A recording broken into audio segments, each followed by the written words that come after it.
আচ্ছা, তো আজকে আমরা যেটা পড়বো সেটা হচ্ছে গিয়ে কি, সেটা হচ্ছে গিয়ে আমাদের cabinet mission. Plus Saraswati Puja আছে, exactly. Cabinet mission. Okay, cabinet mission form হয়েছিল কোন সালে? এগেইন আমি বলে দিচ্ছি, পরের দিন নোটস তোমাদেরকে দিয়ে দেবো। ক্যাবিনেট মিশন ফর্ম হয়েছিল কোন সালে? 1946।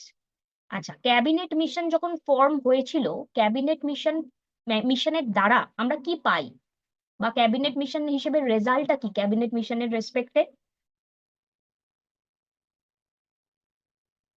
কিসের জন্য, মানে ক্যাবিনেট মিশনের লোকেরা কিসের জন্য আসে? এক্স্যাক্টলি, ক্যাবিনেট মিশনের পারপাসটা কি ছিল? What is the purpose of the cabinet mission? Exactly, cabinet মিশনের পারপাস ছিল how to peacefully transfer the power from the British India to the Indian governance. ঠিক আছে, ট্রান্সফার দি পাওয়ার হচ্ছে মেইন ফোকাস। ট্রান্সফার দি পাওয়ার। Cabinet মিশনের রেকমেন্ডেশনের উপর বেস করে constituent assembly formed হয়েছে, but cabinet মিশনের উদ্দেশ্য কি আমাদের কনস্টিটিউশন বানানো ছিল?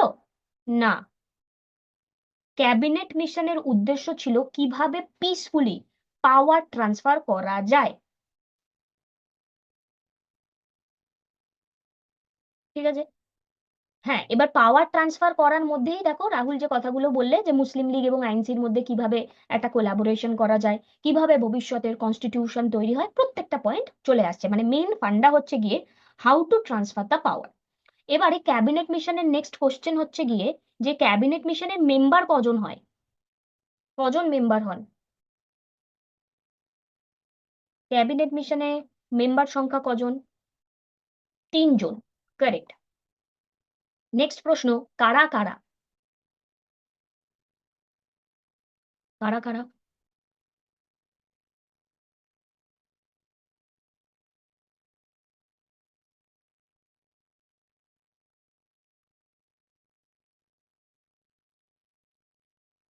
প্যাথিক লরেন্স, স্ট্যাফার্ড ক্রিপস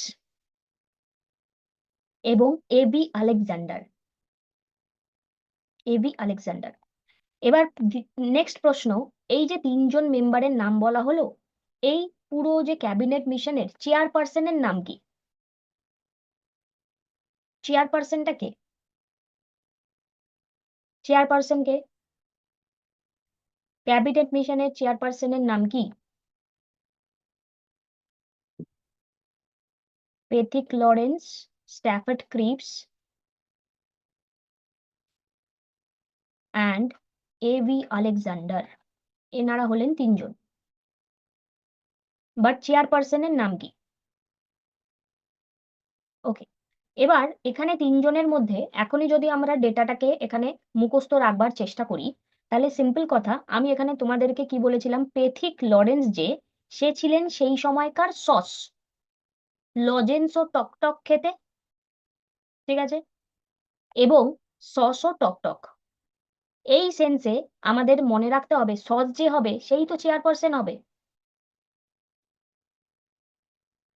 তাহলে এখানে প্যাথিক লরেন্স হচ্ছে গিয়ে chairman of this cabinet mission.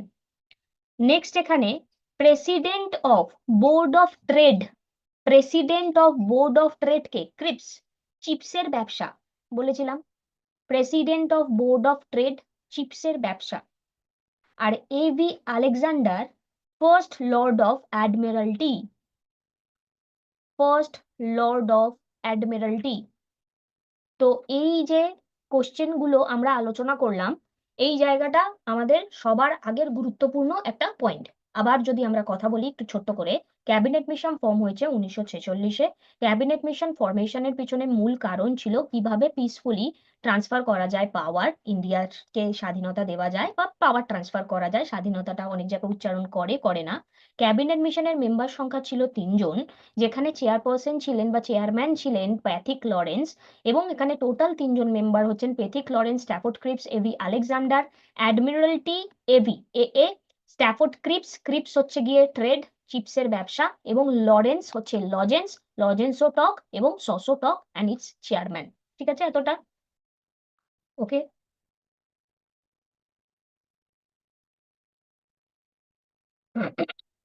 ওকে, এবার নেক্সট বক্তব্য হচ্ছে গিয়ে ক্রিপস মিশন।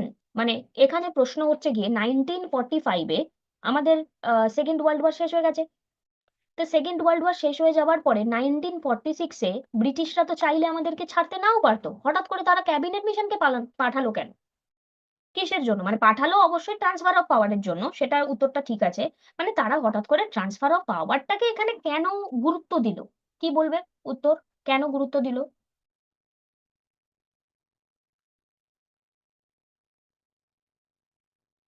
এবার এগুলোর অনেকগুলো কারণ আছে, ঠিক আছে?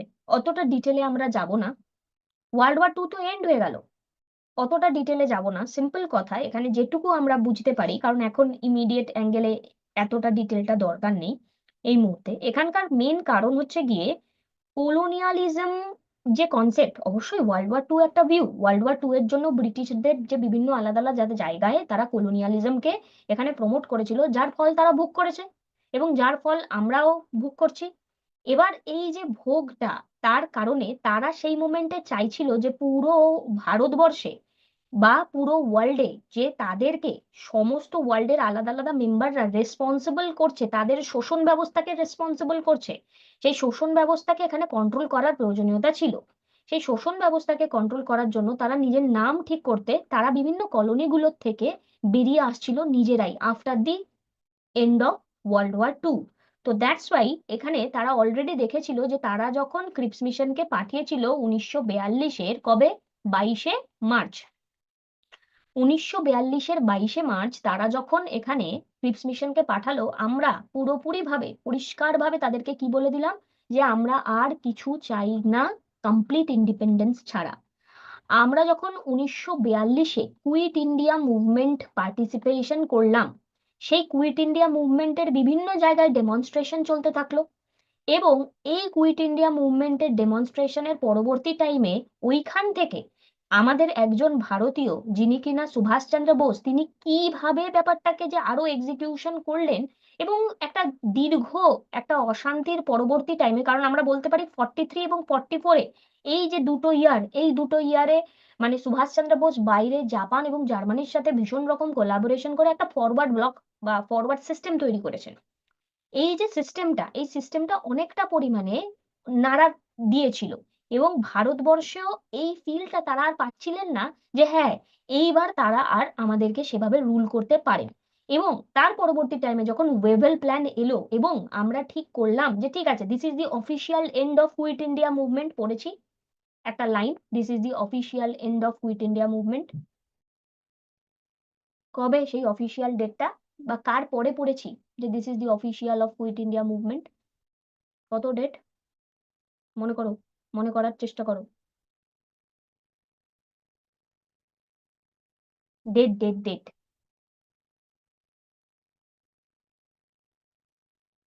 কত জুন? জুন না জুলাই? নোটস দেখে এসে বলো, তোমরাই বলো, আমি বললে হবে না, ঠিক আছে? 14ই জুন না 14ই জুলাই? নোটস দেখে এসে বলো। হাসিনা, তুমিও নোটস দেখে এসে বলো, ঠিক আছে? ওকে, তাহলে 14ই জুন কি ছিল? দুটো, দুটো ছিল। 14ই জুনে একটা জিনিস ছিল, 14ই জুলাই জুলাই একটা ছিল। 14ই জুন কি ছিল? বলো। কারণ দুটোই ইম্পর্টেন্ট ডেট আমাদের জন্য এবং আমি তোমাদেরকে পড়িয়েছি দুটো ডেটই, নোটসে লেখাও আছে।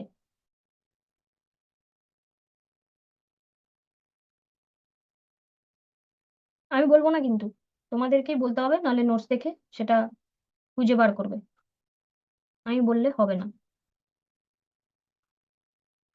দেখি নোটসে লেখা আছে কিনা। হ্যাঁ, লেখা আছে। আমি এতবার বলার পরেও ভুল করলে যাই হোক, দেখো, ওয়েভেল প্ল্যান 14ই জুন 1945, জুলাই নয় এখানে, ঠিক আছে? 14 জুন 1945, সিমলা কনফারেন্স। এবং সিমলা কনফারেন্সের বেসিসেই ওয়েভেল প্ল্যানটা হয়। তো সেই সিমলা কনফারেন্সেই আমরা ওখানে মেনশন করেছিলাম যে this is the official end of quit India movement, official end quit India মুভমেন্টের। এবারে কুইট ইন্ডিয়া মুভমেন্টের এন্ড মানে কি, কুইট ইন্ডিয়া মুভমেন্ট পর্যন্ত আমাদের ডিমান্ডটা কি ছিল, পূর্ণ স্বাধীনতা। তাহলে খুবই স্বাভাবিক 45-এ হঠাৎ করে এসে তো ওদের ওদের কাছে তো আমাদেরকে আর দেওয়ার মানে না দেওয়ার মতন কিছু জায়গা নেই, ওদেরকে আমরা বলেই রেখেছি আমাদেরকে এটা দিতেই হবে। তাই জন্য ওরা আর রুলিং ব্যাপারটাকে নিয়ে কিন্তু ভাবেনি। ফাইন, এটা কিন্তু মাথায় রাখতে হবে। ঠিক আছে। আচ্ছা, এবার ক্যাবিনেট মিশন অ্যারাইভড হলো ইন্ডিয়াতে কবে?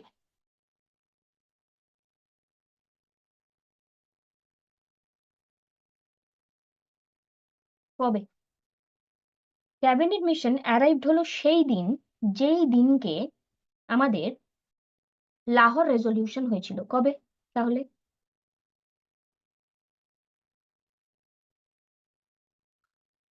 কবে?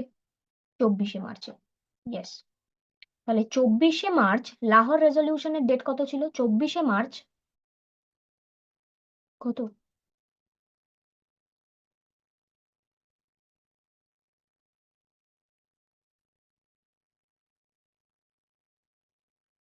লাহোর রেজলিউশন 24শে মার্চ।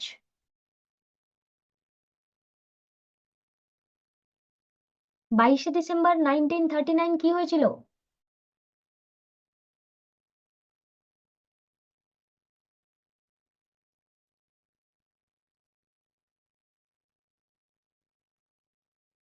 Day of deliverance.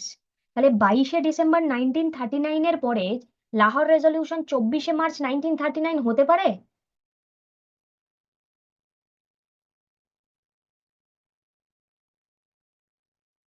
হচ্ছেটা কি?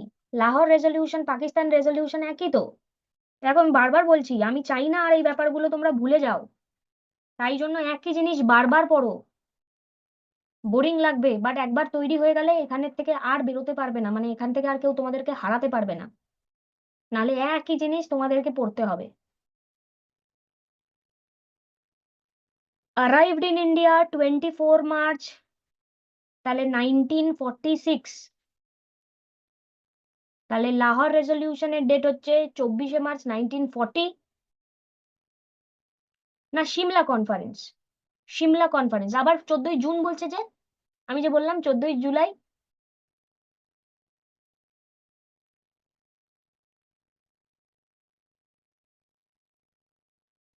জুন তো? তাহলে 14ই জুলাইটা কি?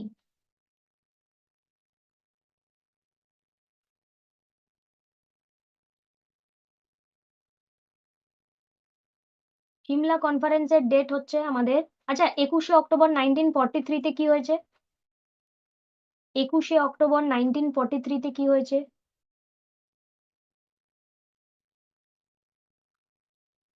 21শে অক্টোবর 1943।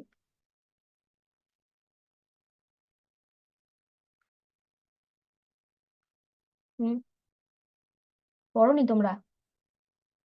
সুভাষচন্দ্র বোসের প্রভিন্সিয়াল গভর্নমেন্ট ফর্ম হয়েছে, হ্যাঁ।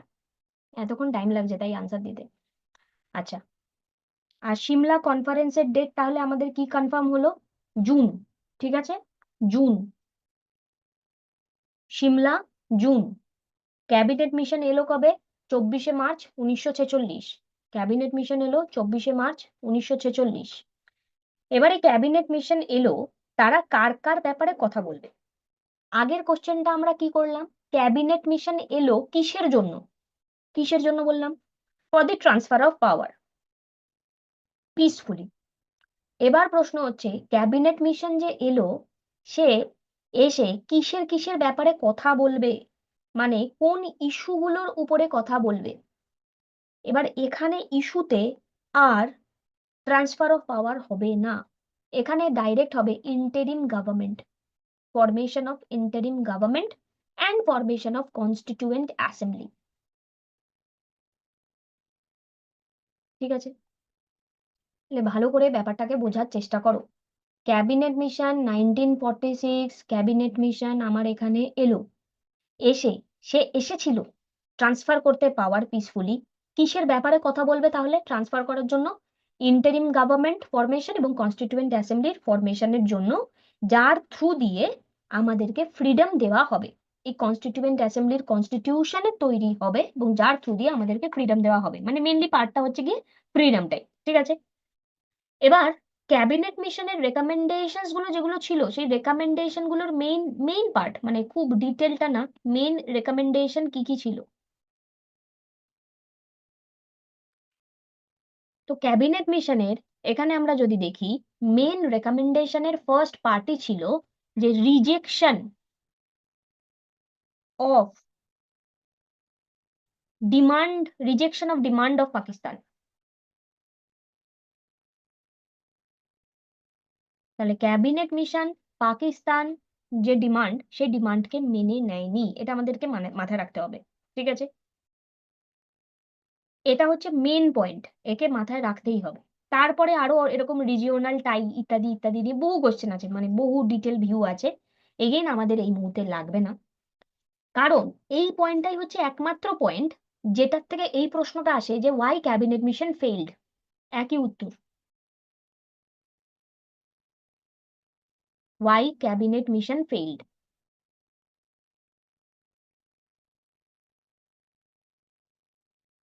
ক্যাবিনেট মিশন ফেইল করার পিছনের কারণই একটাই, rejection of demand of Pakistan. পাকিস্তানের ডিমান্ড মেনে নেয়নি এই রেকমেন্ডেশনটি, ঠিক আছে। তাই এই একটা পয়েন্ট পড়লেই হয়ে যাবে। আচ্ছা, এবার বিভিন্ন আলাদা আলাদা গ্রাউন্ডে আলাদা আলাদা লোক এখানে এর রিজেকশন করেছে। মুসলিম লীগ আলাদা আলাদা ডাইরেক্ট ভাবে এখানে পারফরমেন্স করেছে।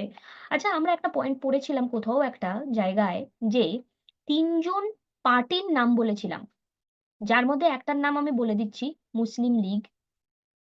তারপরে আরো দুজন ছিল, তারা তিনজন কিছু একটাতে পার্টিসিপেট করেনি। কি ছিল সেটা? চলো আরেকটাও বলে দিই, হিন্দু মহাসভা।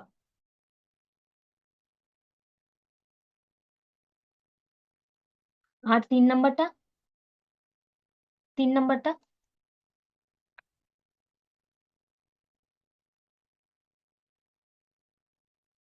Communist party. এরা কি করেনি?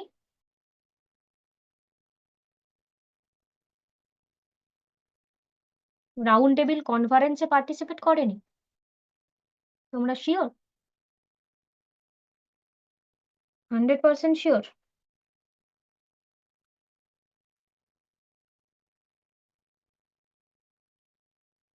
এরকম কিন্তু সমস্যা হচ্ছে, হ্যাঁ, পড়াশোনা হচ্ছে না কিন্তু। তাহলে বুঝতে পারছো কোন জায়গাগুলোকে পড়াশোনা করতে হবে।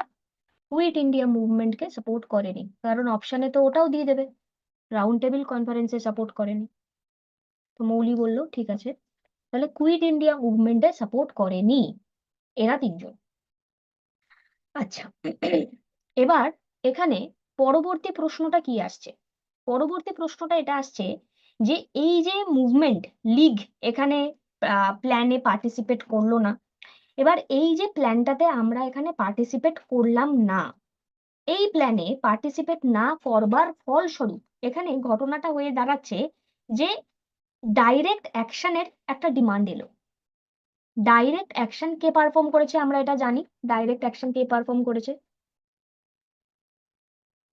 কে পারফর্ম করে ডাইরেক্ট অ্যাকশন?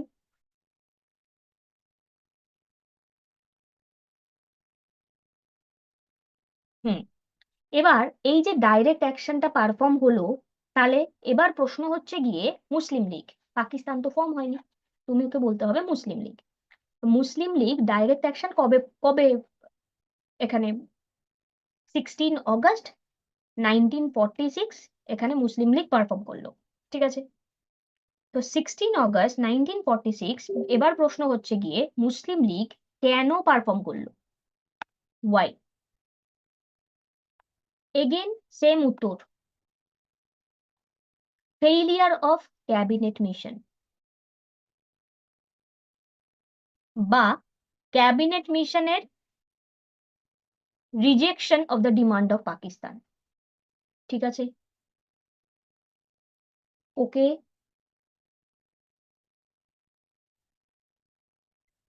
ক্লিয়ার।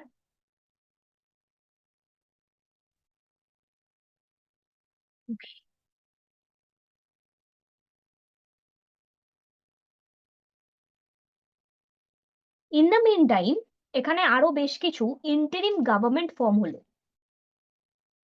ঠিক আছে, 1946-এ।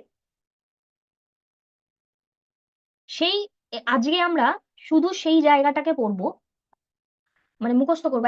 এত পর্যন্ত মুখস্থ অ্যান্ড ক্লিয়ার। ফার্দার আরো বেশ কিছু স্ট্যাটিক ডেটা আমাদেরকে মুখস্থ করতে হবে, যেখানে হচ্ছে এইরকম 16 আগস্ট 1946 এখানে এত মানুষজন মেরে দিচ্ছে এবং তারা ডাইরেক্টলি বলছে যে আমরা পাকিস্তান চাই। তো পাকিস্তানের যখন তারা ডিমান্ড করে ফেলছে সেই পার্টিকুলার মোমেন্টে, তাহলে কি হবে? পাকিস্তানের ডিমান্ড অনুযায়ী আইএনসি কে তো একটা সাপোর্টিভ স্ট্যান্ড নিতে হবে নিজেদের জন্য। তাই আইএনসি এই মোমেন্টে একটা ইন্টারিম গভর্নমেন্ট ফর্ম করলো। যেই গভর্নমেন্টের হেড কে ছিলেন, বলো কে হতে পারে এই টাইমে হেড? বলো। নেহেরু। এই টাইমের হেড হচ্ছেন নেহেরু। উম, নেহেরু, ঠিক আছে। তো নেহেরু এখানে হেড হলেন এবং ইন্টারিম গভর্নমেন্ট এখানে কি করলেন, যে আলটিমেটলি চেষ্টা করলো যে এই যে ডাইরেক্ট অ্যাকশন ডেটা পারফর্ম হয়েছে বা মুসলিম লীগের সাথে কোথাও না কোথাও একটা কোলাবোরেশন করতে। কেন কোলাবোরেশন করতে? আমরা ক্যাবিনেট মিশনের ফার্স্ট মিটিং ডেট পড়েছিলাম। ক্যাবিনেট মিশনের first meeting date, cabinet mission, আচ্ছা ক্যাবিনেট মিশন না, ভুল বলছি, কনস্টিটিউয়েন্ট অ্যাসেম্বলির ফার্স্ট মিটিং ডেট। কনস্টিটিউয়েন্ট অ্যাসেম্বলির প্রথম মিটিং কবে হয়েছিল? মনে করার চেষ্টা করো। 19 না, 9 ডিসেম্বর। সালটা কত? 9 ডিসেম্বর 46। ঠিক আছে, এবার এখানে একটু ভালো করে ব্যাপারটাকে বোঝার চেষ্টা করো। এখানে এনারা এলেন 24 মার্চ 1946। এখানে ডাইরেক্ট অ্যাকশন ডে হলো 16 আগস্ট 1946। এবার March, August, September, October, November, then December, এই 3টে মাস কিছু একটা তো ঘটবে, যার জন্য মনে করে দেখো আমরা পড়েছিলাম যে 9 ডিসেম্বর 1946-এ যে ফার্স্ট মিটিংটাতে হয়, সেখানে মুসলিম লীগ পার্টিসিপেট করেনি। করেছিল? করেনি। তাহলে মুসলিম লীগ পার্টিসিপেট করেনি, নিশ্চয়ই তার আগে হাজারো কথা হবে যে তারা পার্টিসিপেট করবে কি করবে না। কারণ পলিটিতে যে চ্যাপ্টারটা আমাদের থাকে সেই চ্যাপ্টারটাতে আমাদের এক্স্যাক্টলি আমার তো মনে পড়ছে না, 289 না 389 সিট থাকে না, 289ই মনে হয়। যেই সিটে প্রিন্সলি স্টেটের কতগুলো এরকম ভাগ ভাগ থাকে, মনে হয় 289ই, হ্যাঁ। তো ওই যে সিটে ওখানে তো মুসলিম লীগের জন্য ভাগ ছিল। তাহলে কোথাও না কোথাও এই মাঝখান দিয়ে অনেক কমিউনিকেশন হবে, যেই কমিউনিকেশনটি এবং এই ইন্টারিম গভর্নমেন্টই যেটি তৈরি হবে, সেই ইন্টারিম গভর্নমেন্টই সমস্ত ডিসিশন নেবে। আমরা জানি 1940 থেকে 1946 পর্যন্ত আইএনসির কোনো আলাদা করে সেশন হয়নি। আবুল কালাম আজাদ এখানে প্রেসিডেন্ট ছিলেন, রাইট? জানি আমরা, আমরা জানি। আচ্ছা, এবং এর পরবর্তী টাইমে এই যে 1946-এর, ভালো করে ডেটটা মাথায় রাখো, এটা নিউ ট্রেন্ডের কোশ্চেন। সেপ্টেম্বর 2 1946, সেপ্টেম্বর 2 1946-এ ইন্টারিম গভর্নমেন্ট ফর্ম হয় এবং সেই ইন্টারিম গভর্নমেন্টটা চলে 15 অগস্ট 1947 পর্যন্ত। প্রশ্ন আসে কতদিন পর্যন্ত চলে এই ইন্টারিম গভর্নমেন্টের হেড কে? ইন্টারিম গভর্নমেন্টের হেড হচ্ছেন নেহেরু। তাহলে সেপ্টেম্বর 2 1946, 15 অগস্ট 1947, এই ডেটটা খুব ইম্পর্টেন্ট। ইন্টারিম গভর্নমেন্ট কবে ফর্ম হয়? সেপ্টেম্বর 2 1946। সেপ্টেম্বর 2 1946-এ এই যে ইন্টারিম গভর্নমেন্ট ফর্ম হলো, সেই ইন্টারিম গভর্নমেন্টে আলাদা আলাদা মিনিস্ট্রি এখানে থাকে এবং সেই মিনিস্ট্রিগুলোর সম্পর্কেই আমাদেরকে পড়তে হবে এবং যেগুলো আমরা আশা করব মুখস্থ করব। কিন্তু তার আগে আমাকে একটা কথা বলো, সেটা হচ্ছে আমি যে 39 to 45 তোমাদেরকে 1 মাস ধরে পড়িয়ে যাচ্ছি, তারপরেও আজকে আমার 1940-এর ভুলটা কেন হলো লাহোর রেজলিউশনের? আমার এটা অপশন দেখে যারা পরীক্ষা দিচ্ছ তাদেরকে নিয়ে মাথা ঘামানোর নেই, বাট পয়েন্ট হচ্ছে গিয়ে তাহলে মিসলেনিয়াস কি করে হবে? মিসলেনিয়াস কিন্তু একখানা সিঙ্গেল কোশ্চেনের আনসার, মানে এই টাইপের কোশ্চেনের আনসার ভুল মানে you are out from the game. ঠিক আছে, আমি পড়াইনি। আমি বললাম যে 1940-র কোশ্চেনটা কিভাবে ভুল হলো তোমাদের লাহোর কংগ্রেস সেশনের কোশ্চেনটা? মানে এটা আনএক্সপেক্টেড ভুল। এতদিন ধরে বলে যাচ্ছি বারবার করে পড়ো, বারবার করে পড়ো। আবার আমি এটাকে পড়া ছাড়িয়ে দেবো, আবার তোমরা ভুলে যাবে। প্রচুর পড়তে হবে। পরীক্ষা সামনে চলে এসেছে, এই বছর সবচেয়ে বেশি পড়তে হবে। তারপরে না সিলেকশন হবে। 12 ঘন্টা 14 ঘন্টা পড়ো। ওকে, তারপর এবার এই যে ইন্টারিম গভর্নমেন্টটা ফর্ম হলো, ইন্টারিম গভর্নমেন্টটা কখন ফর্ম হলো কি বললাম? কোন ডেট বললাম?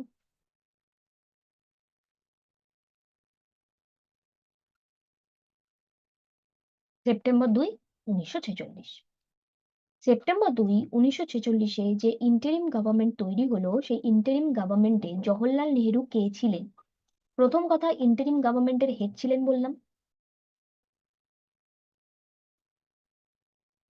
এছাড়াও নেহেরুজি আর কি ছিলেন? ইনি ছিলেন vice president of executive council.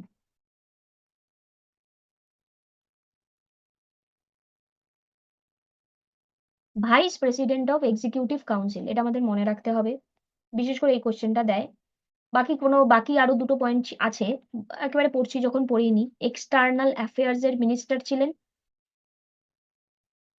এবং কমনওয়েলথ রিলেশনের মিনিস্টার ছিলেন।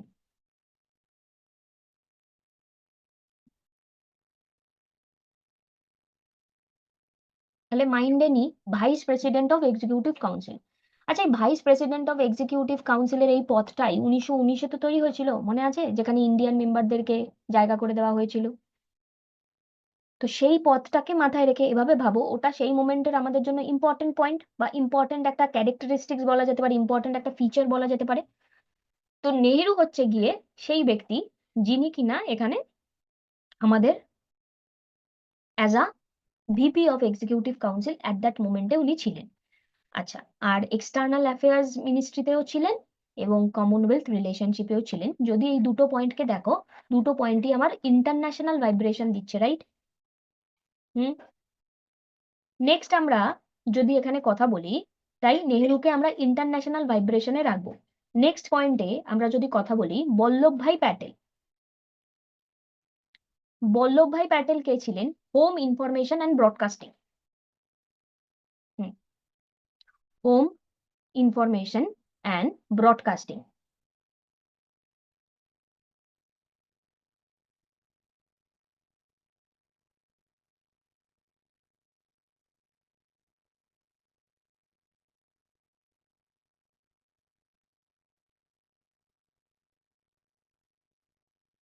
ওকে, নেক্সট। এটা আমরা আগেও পড়েছি, মনে করো। বলদেব সিং, মনে পড়ছে নামটা? বলদেব সিং, কারেক্ট। যার বল আছে তার ডিফেন্স আছে। Labour, defence. Baldev Singh, defence. Okay. Raja Gopalachari,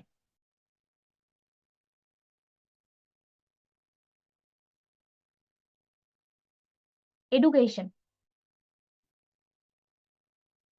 রাজা গোপালাচারী হলো এডুকেশন। রাজেন্দ্র প্রসাদ,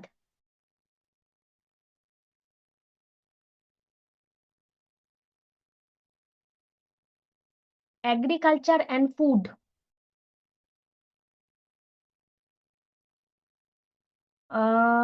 হাসিনা, আজাদ হচ্ছে স্বাধীন হয়ে যাওয়ার পরে।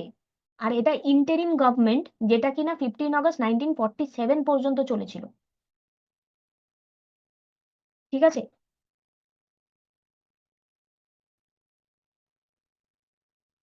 আচ্ছা, তাহলে কাদেরকে বললাম? ব্রেনে নাও।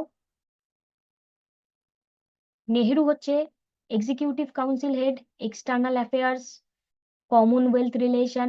Vallabhbhai Patel home information broadcasting. Baldev Singh defence. Rajagopalachari হচ্ছে এডুকেশন। আর এটা খুব সহজভাবে আমাদের মনে থাকবে, প্রসাদ। প্রসাদ মানে খাবার দাবারের জিনিস। এগ্রিকালচার আর ফুড। ঠিক আছে, ফুড প্রসাদ। আচ্ছা, নেক্সট হচ্ছে গিয়ে এখানে আসাফ আলী।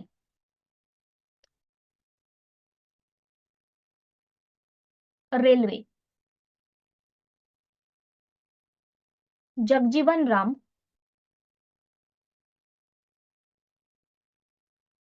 लेबर।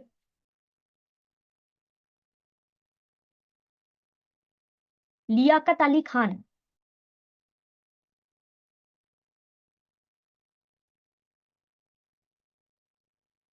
फिनेंस।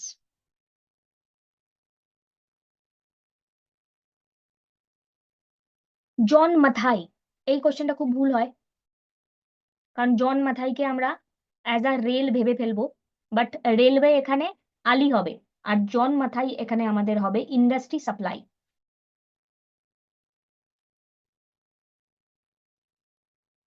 ঠিক আছে, আসাফ আলী রেলওয়ে, জন মাথাই ইন্ডাস্ট্রি সাপ্লাই।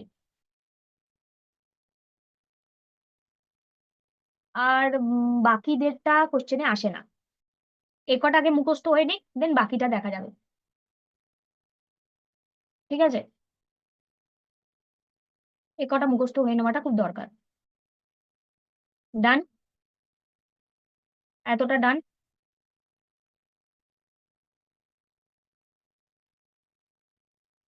যাদের যাদের নাম যে কটা লিখলাম, যে কটা মনে পড়ছে এক জায়গায় করে লেখো, আমি লিঙ্ক দিচ্ছি। বেশ, ওকে, তাহলে এই জায়গাটা আহ, মোটামুটি মুখস্থ রাখো, দেন পরের দিনকে আবার তারপরে ফার্দার কথা বলবো। আর তোমাদের এরপরে যেটা পড়া থাকবে এটার সাথে কেউ একজন লিখে রাখো, আজকের ক্লাসের পড়া যেমন চলছে, সাথে হচ্ছে কনস্টিটিউয়েন্ট অ্যাসেম্বলির যে চ্যাপ্টারটা পলিটিতে পড়িয়েছিলাম, সেই চ্যাপ্টারটা, ওটা হিস্ট্রিরই পার্ট।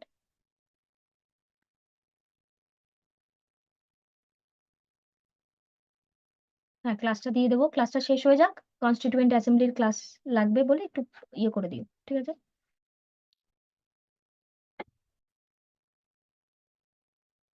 আমি এখানে লিংক দিয়ে দেবো এই ক্লাসে, কারণ ওটা আমি পলিটিতে নিয়েছিলাম। ঠিক আছে, ওখানে পুরো সমস্ত কিছু লেখা আছে, কোনটা কবে কে কি বলেছে না বলেছে ইত্যাদি ইত্যাদি। ওকে, এরপরে আমরা একটু স্বাধীনতার দিকে এগিয়ে যাই। তো ক্যাবিনেট মিশন এলো, ক্যাবিনেট মিশন আমাদেরকে প্রপোজাল দিল, এবং ক্যাবিনেট মিশনের প্রপোজালের থ্রু দিয়ে আমরা দেখতে পারলাম যে আমাদের কোলাবোরেশন হলো না, বা কোথাও না কোথাও আমাদের যে সমস্যাটা ছিল সেই সমস্যাটা রয়েই গেল, শুধু কনস্টিটিউয়েন্ট অ্যাসেম্বলি ফর্ম হলো, বাট আদারওয়াইজ আর কোনো কিছু লাভ হলো আমাদের না।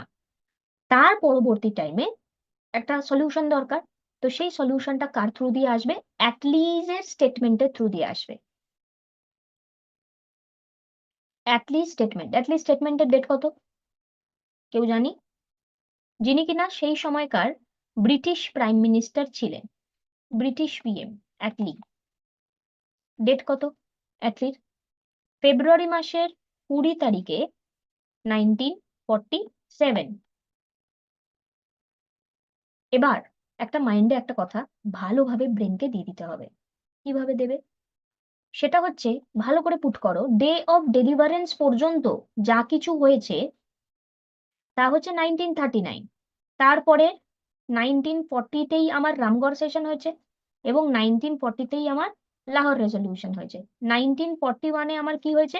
ইন্ডিভিজুয়াল সত্যাগ্রহ হয়েছে। ঠিক আছে, গুড ইভিনিং। তারপরে 1941-এর পরে ইন্ডিভিজুয়াল সত্যাগ্রহর পরে এখানে কি হয়েছে? 42-তে আমার ক্রিপস মিশন এসছে। 42 এর পরবর্তী টাইমে আমি তোমাদেরকে পড়িয়েছি 42 অ্যান্ড 43-র মধ্যেই যা কিছু হয়েছে সব আইএনএর হয়েছে, তাই না? তারপর 1944-এ আমার কি হলো? আর 42-তেই আমার এখানে কি হলো? যে আমার কুইট ইন্ডিয়া মুভমেন্ট হলো। 1944-এ আমার দেসাই লিয়াকাত প্যাক্ট হলো, এবং রাজাজি ফর্মুলা। তারপরে 1945-এ আমার কি ঘটনা ঘটলো? Wavell plan, Shimla conference, and 1946-এ আমার ক্যাবিনেট মিশন। এবার এই ক্যাবিনেট মিশন মানে কি? ফেইল্ড। এত পর্যন্ত সবকিছু ফেইল্ড। এরপরে যাবতীয় যা কিছু হবে, এভরিথিং, এভরি সিঙ্গেল অ্যাসপেক্ট, তার সাল হবে 47। এটা ব্রেনে নিয়ে নাও। তাই অ্যাটলি তার যে সাল সেটা হচ্ছে 47। কত? 20 ফেব্রুয়ারি, 1947, 20 ফেব্রুয়ারি। তো ব্রিটিশ হাউস অফ কমন্স তারা এখানে ডিসাইড করলো, তারা ডিক্লেয়ার করলো আমরা ভারতবর্ষ ছেড়ে চলে যাচ্ছি। তো অ্যাটলি স্টেটমেন্টে কি এলো? আমরা আর এখানে থাকবো না, ঠিক আছে। এবং অ্যাটলি তার স্টেটমেন্টে ফাইনাল একটা ডেট জানালো যে এর মধ্যে আমরা চলে যাব। সেই ডেটটা কি আমার পরীক্ষাতে আসে, এগেইন সেটা হচ্ছে জুন 30, 1948। জুন 30, 1948-এর মধ্যে আমরা তোমাদের ভারতবর্ষ ছেড়ে চলে যাব। তাহলে 1947-এর 20 ফেব্রুয়ারি অ্যাটলিস্ট স্টেটমেন্ট করলো, একটা বিষাক্ত স্টেটমেন্ট ওদের তরফ থেকে, বাট আমাদের জন্য এটা খুব ভালো স্টেটমেন্ট। এবং ওরা বললো জুন 30, 1948, এই যে ডেট জুন 30, 1948 হচ্ছে আমার ফাইনাল ডেট। এবং এই ডেটের মধ্যে এখানে আমি কি করব? এই ডেটের মধ্যে আমরা এখান থেকে চলে যাব, উইথড্র করে নেব, ঠিক আছে। ওয়েভেল, যিনি এতক্ষণ ভাইসরয় ছিলেন, তার মানে ক্যাবিনেট মিশন যখন এসেছে 1946-এ, তখন ভাইসরয় কে ছিল? ওয়েভেল। এবার এই ওয়েভেল রিপ্লেস করবে মাউন্ট ব্যাটেনকে, ঠিক আছে। এবার মাউন্ট ব্যাটেন এখানে ক্লিয়ার প্রথমবার আমাদেরকে করবে, ফার্স্ট টাইম, যে we will divide and leave India, plus divide. তো একটা কথা আসে যে কোন প্ল্যান, অবশ্যই মাউন্ট ব্যাটেন প্ল্যান অ্যাকসেপ্টেড। তো মাউন্ট ব্যাটেন প্ল্যানের অ্যাকসেপ্টেন্সের পিছনের কারণটাই হচ্ছে ডিভিশন, সেই মাউন্ট ব্যাটেন প্ল্যান এখানে অ্যাকসেপ্ট করেছিল। এবার নেহেরুর ইন্টারিম গভর্নমেন্ট কবে ফর্ম হয়েছে?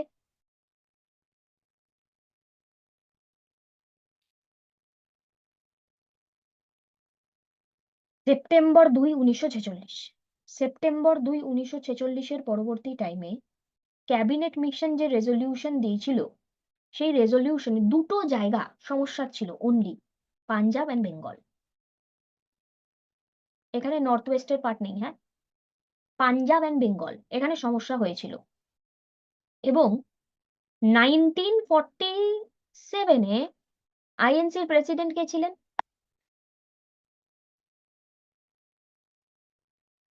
কৃপালানি।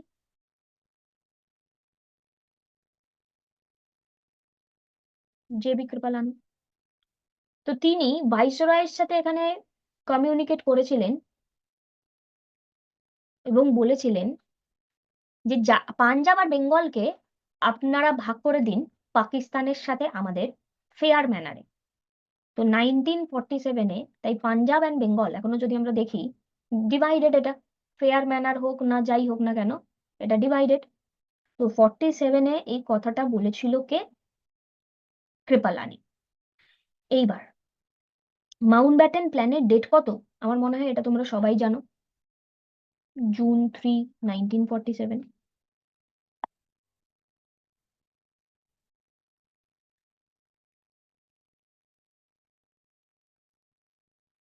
দেখো দেখতে পাচ্ছ তো, জুন 3, আশা করি দেখতে পাচ্ছ। তাহলে উপরে অ্যাটলিস্ট ডেডলাইনটা আমরা কি বললাম? জুন 30, 1948। দেখো মনে রাখাটা ইজি, ঠিক আছে। অ্যাটলিস্ট স্টেটমেন্ট কি?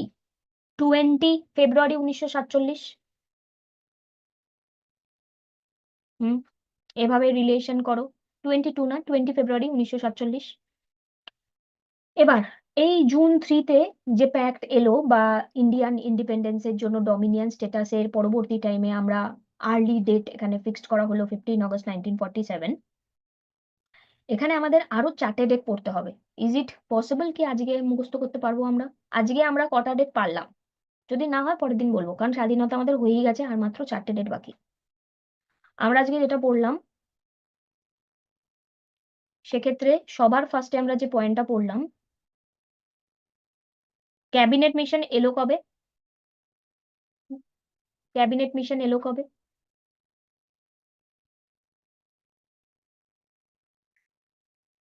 একটার মধ্যেই লিখবে, হ্যাঁ, এডিট করে করে সবাই। তারপর যে কোনো একটা ডেট আমি ফাইনাল করে দেবো, মানে পিন করে দেবো। ক্যাবিনেট মিশন এলো 24শে মার্চ 1946। এডিট করো সবাই, এডিট করো ডেট। 24শে March 1946 cabinet mission arrived in India. আচ্ছা, ক্যাবিনেট মিশন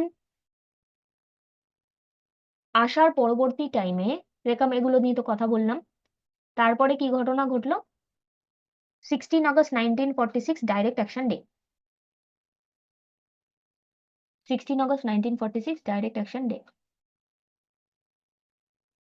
তারপরে নেহেরুর ইন্টারিম গভর্নমেন্ট ফর্ম হলো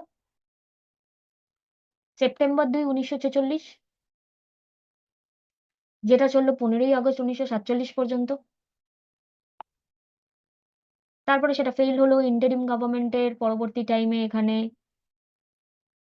অনেকদিন তারা রুল করলো, অ্যাটলিস্ট স্টেটমেন্ট দিল 20শে ফেব্রুয়ারি 1947-এ, এবং বলল 30শে জুন 1948-এর মধ্যে চলে যাবে। তারপরে মাউন্ট ব্যাটেন প্ল্যান এলো জুন মাসের 3 তারিখ 1947-এ। পুরোটাকে এডিট করো, তারপর আমি ফার্দার ডেটটা বলছি। আরো 4টে ডেট আছে, দরকারি ডেট বলতে গেলে দুটোই আছে, আর বলেই দিই আজকে।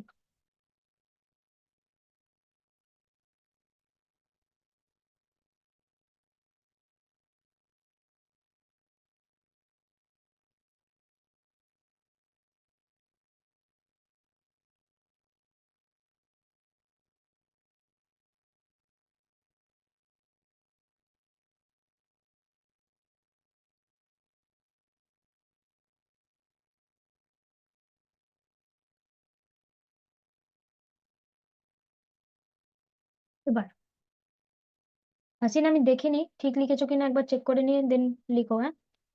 আচ্ছা, এবার হচ্ছে গিয়ে Indian Independence act, Indian Independence act pass হলো ইন হুইচ ডেট? খুবই স্বাভাবিক, 1947 হবে, তাই তো। ইন্ডিয়ান ইন্ডিপেন্ডেন্স অ্যাক্ট এটা হলো জুলাই 5। মিথ্যে, আমি তোমাদেরকে অনেক আগে পড়িয়েছিলাম, মিথ্যে। ইন্ডিয়ান ইন্ডিপেন্ডেন্স অ্যাক্ট মিথ্যে, তাই জুলাই 5, জুলাই 5, যেটা কিনা মাউন্ট ব্যাটেন প্ল্যানের উপর বেস করে। ইন্ডিয়ান ইন্ডিপেন্ডেন্সের এই যে অ্যাক্ট, রয়্যাল অ্যাসেন্ট কবে পেল? আবারও জুলাই 18, 1947। 18ই জুলাই 1947, ঠিক আছে। তাহলে ইন্ডিয়ান ইন্ডিপেন্ডেন্স অ্যাক্ট এখানে পাস হলো কবে? জুলাই 5, 1947। রয়্যাল অ্যাসেন্ট পেল কবে? জুলাই 18, 1947। এবং এই অ্যাক্ট ইমপ্লিমেন্টেড হলো কবে? বারবার করে লাইনগুলোকে পড়তে হবে। ইমপ্লিমেন্টেড হলো কবে? একটা পাস, একটা অ্যাসেন্ট, একটা ইমপ্লিমেন্টেড। 15 আগস্ট 1947। ওকে, তাহলে Indian Independence Act passed in which date? July 5, 1947। Royal assent July 18, 1947, and implemented 15 August 1947। আর আরেকটা ডেট যেটা 14ই আগস্ট, এটা হচ্ছে পাকিস্তানের স্বাধীনতা দিবস 1947। এবং প্রথম আচ্ছা, প্রথম এখানে মোহাম্মদ আলী জিন্নাহ এখানে কি হলেন?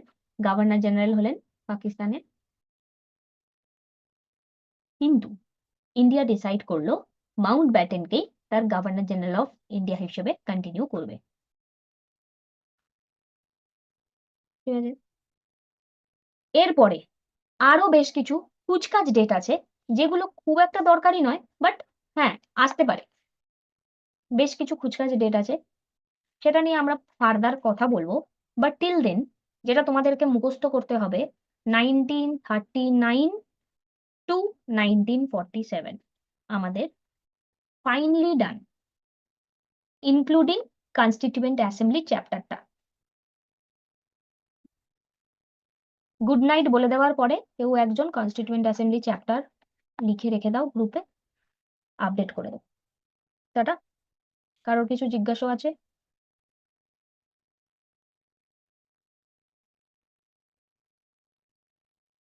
রেড ফুট ট্রায়াল, হ্যাঁ সরি ভুলে গেছিলাম। ওকে, রেড ফোর্ট ট্রায়াল কবে হয়েছে? সবার আগে প্রশ্ন হচ্ছে এটা, কবে হয়েছে রেড ফোর্ট ট্রায়াল?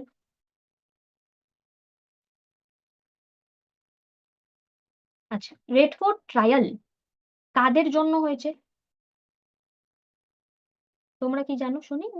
তারপর আমি বলে দিচ্ছি আবার কাদের জন্য হয়েছে, মানে এই রেড ফোর্ট ট্রায়াল। আচ্ছা, আমি লিখতে দিয়েছিলাম না রেড ফোর্ট ট্রায়ালটা? আচ্ছা, লিখেছো বেশ। 1940, আচ্ছা তুমি লেখোনি, আমি বলে দিচ্ছি। 1945 থেকে 1946 এর এই যে টাইমটা, এই টাইমটাতে রেড ফোর্ট ট্রায়াল হয়েছে। রেড ফোর্ট ট্রায়ালের আরেকটা নামই হচ্ছে আইএনএ ট্রায়াল। তো কি ঘটনা ঘটেছে এখানে? ব্রিটিশ গভর্নমেন্ট আইএনএর যে মেম্বাররা ছিল তাদের উপর অনেক অত্যাচার করত, তাদেরকে মার্ডার করতো, তাদেরকে বিভিন্ন রকমের চার্জেস দেওয়া হতো, তাদের উপর আহ, অনেক রকম খাবার দাবার, তাদের যে স্যালারি সেই স্যালারি অনেক কম দেওয়া হতো অ্যাজ কম্পেয়ার টু ব্রিটিশ যে যারা আর কি ছিলেন, অফিসার ছিলেন। তো এদের ট্রায়াল চালু হয় ওয়ার্ল্ড ওয়ার 2 এর পরে। ওয়ার্ল্ড ওয়ার 2 এর পরে এদের ট্রায়াল চালু হয়। কেন চালু হয়? বিকজ অ্যাক্সিস পাওয়ার এখানে তোমার কি হয়ে গেছিল, axis power and allies power, allies power জিতে গেছিল অ্যান্ড অ্যাক্সিস পাওয়ার হেরে গিয়েছিল। এই অ্যালাইজ পাওয়ারের মধ্যেই ছিল বিএফআর, আর এখানেই হচ্ছে জিআইজে। তো এই অ্যাক্সিস পাওয়ারের সাথেই মিলে কে কাজ করেছে? আইএনএরা তো। হুম, যেটা কারা জানে? ব্রিটিশ জানে, জানতে পেরে গেছে। কি না, হ্যাঁ তো, যেটা ব্রিটিশ জানতে পেরে গেছে। তাই ওয়ার্ল্ড ওয়ার 2 এর এন্ডের পরে এই আইএনএর যে অফিসাররা ছিলেন তাদের উপর ট্রায়াল হচ্ছিল, সেই ট্রায়ালটাই রেড ফোর্ট ট্রায়াল নামে পরিচিত। ক্লিয়ার?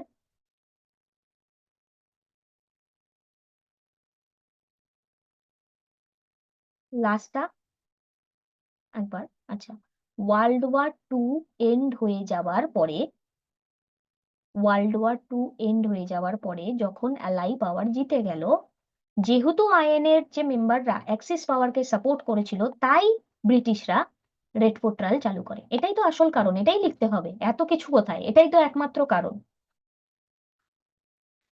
এইটার রেজাল্টে কি ঘটনা ঘটলো? কি লিখেছো আমি দেখে নেবো। এটার রেজাল্টে কি ঘটনা ঘটলো? হুম, এটার রেজাল্টেই রয়্যাল ইন্ডিয়ান মিউটিনি ঘটলো।